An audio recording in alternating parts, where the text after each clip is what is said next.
The biggest sign you escaped the rat race isn't that you became rich. It's that you stopped needing to look rich. You stopped chasing every paycheck, every promotion, and every purchase just to prove you were doing well. And the strange part? While everyone else is still running, nobody even realizes you've already walked away.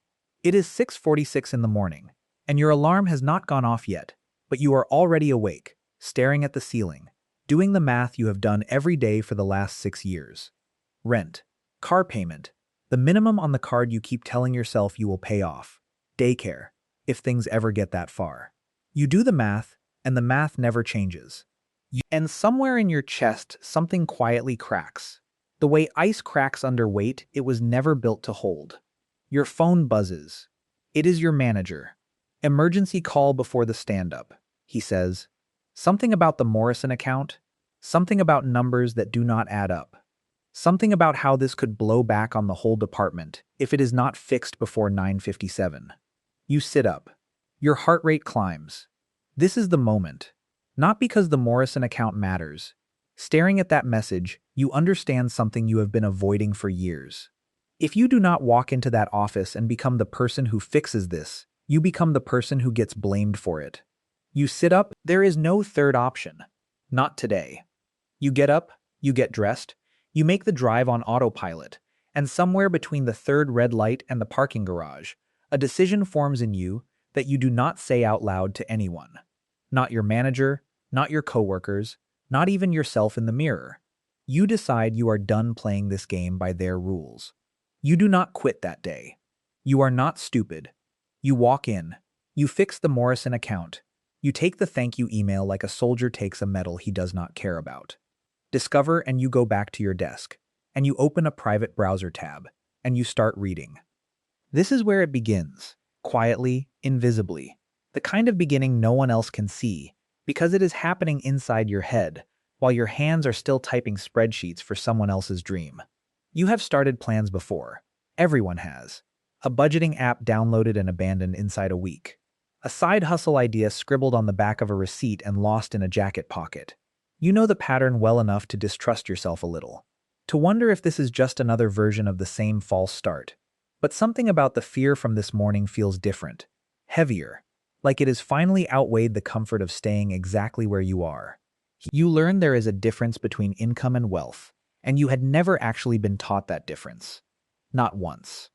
Not in 18 years of schooling that prepared you for exactly this desk and exactly this ceiling.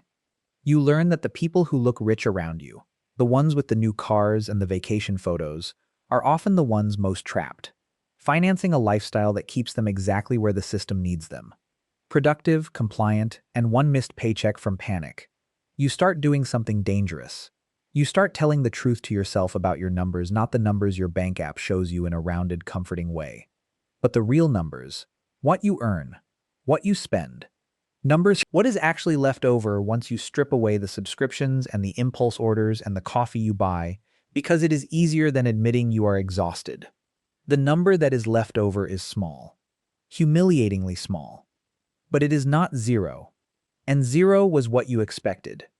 That night, you do not tell your partner everything. You tell them you are thinking about budgeting more. They nod, half listening. And you let them believe that is all this whole system. It will sound insane. It will sound like a burnout talking. So, you keep it inside where it is safer, where no one can talk you out of it before it has a chance to grow. Week 1, you cut the subscriptions you forgot you had. $43 a month back in your pocket. Week 2, you start packing lunch again the way you did when you first started this job, and still believed hard work alone would be enough. Week 3, you open a separate account. You name it something boring on purpose, something no one would think to ask about. You put $200 into it, and it feels like nothing, and it feels like everything at the same time. This is the part no one glamorizes. There is no explosion of freedom, there is no dramatic resignation letter. There is only the quiet, grinding discipline of a person deciding, alone in the dark, that they are no longer willing to spend their one life financing someone else's. Some nights, the discipline feels heroic.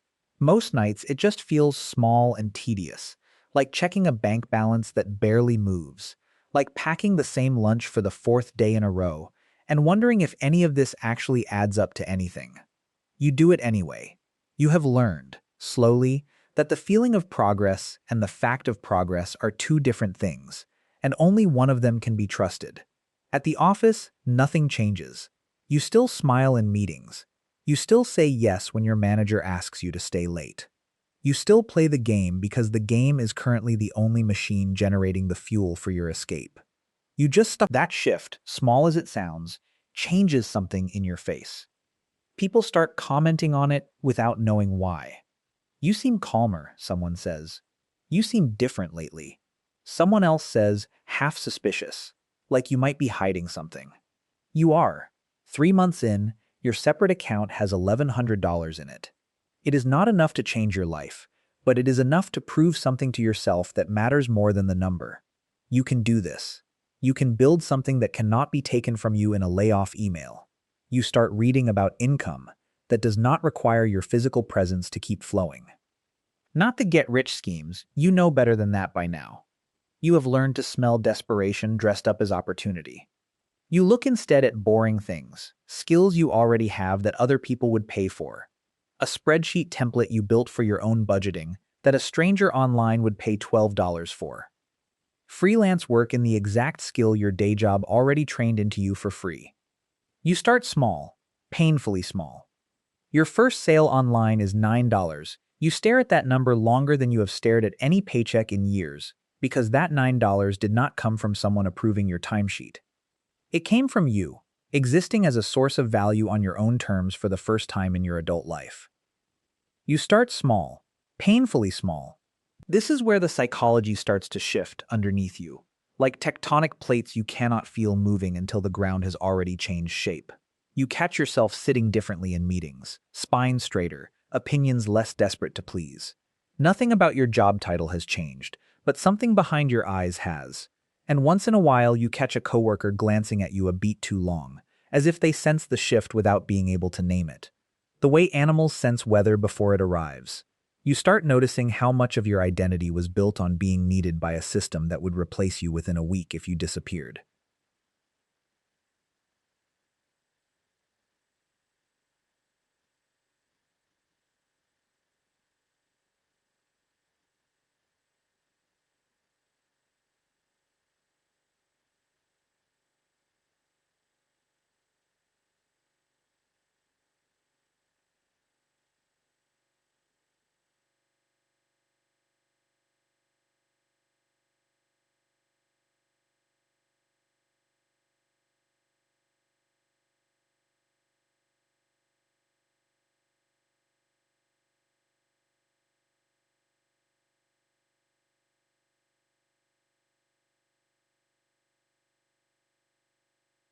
You start noticing how much of your self-worth was rented, not owned, handed to you in performance reviews, by people who did not actually know you, who could not because knowing you was never the job.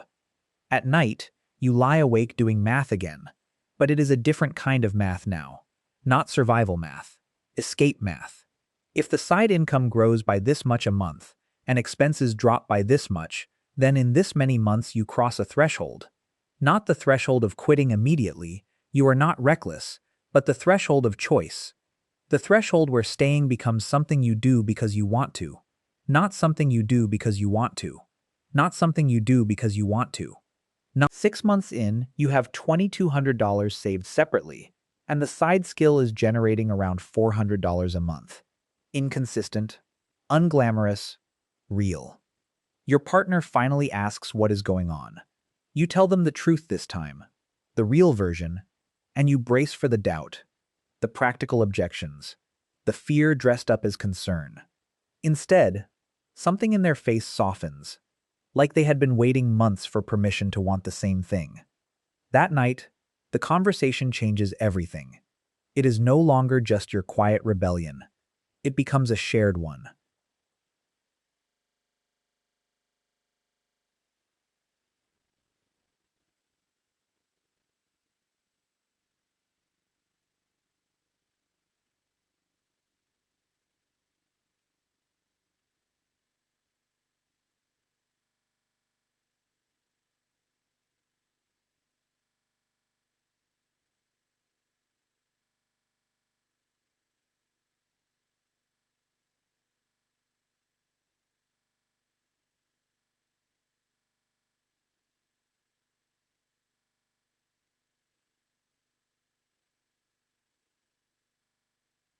Now it has a partner in the plan. You had underestimated how much weight that secret was costing you, until it was no longer yours alone to carry. Sleep comes easier. Arguments about small, unrelated things start happening less. It turns out most of the tension in the house was never really about dishes left in the sink. It was about a truth being rationed out in pieces. And now that the truth is whole, the house feels lighter too. Month 9, the side income crosses $1,100 in a single month. It is still not enough to replace your salary, but you begin to understand something that most people trapped in the system never let themselves understand. It does not need to replace your salary all at once. It only needs to grow faster than your dependence on the job shrinks. The two lines just need to cross. At work, a promotion opens up. The old version of you would have fought for it, stayed late for it, sacrificed weekends for it. The new version of you watches a coworker fight for it instead, watches him burn himself down chasing a title that will own more of his time, in exchange for a raise that will barely outpace inflation. And you feel something you were not expecting to feel. Pity. Not superiority. Pity. If you tell him, you have to explain the whole plan. And the plan only works quietly. The moment it becomes a conversation, it becomes something people have opinions about. Something people try to talk you out of for reasons that have nothing to do with logic and everything to do with their own fear of what your success might say about their choices. So, you stay silent. You let him take the promotion. You clap for him in the meeting where they announce it. And that night, you add $300 to the account with his name nowhere near it. Month 14, something happens that almost breaks the plan completely. Your car fails. Not a small repair, a real one. The kind that used to mean putting it on a card and watching the debt spiral start all over again. This is the test. This is the moment where the old version of you and the new version of you fight for control of the decision. You pull from the account. It hurts more than any other spending decision in the last year, because that money was not just money. It was proof. It was momentum. It was the physical evidence that the escape was real. Watching it shrink to cover the repair feels like watching the plan fail. In real time, but it does not fail. It bends. You keep going.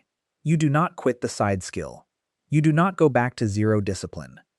Within 2 months, the account is refilled and something in you has changed permanently because you have now proven to yourself that setbacks are survivable, that the plan is not fragile, that you are not fragile. There is a version of this story where the car repair becomes the ending, the moment where the plan quietly dies and the old life resumes without ceremony. The way most plans die, not with a dramatic collapse, but with a slow, forgivable surrender.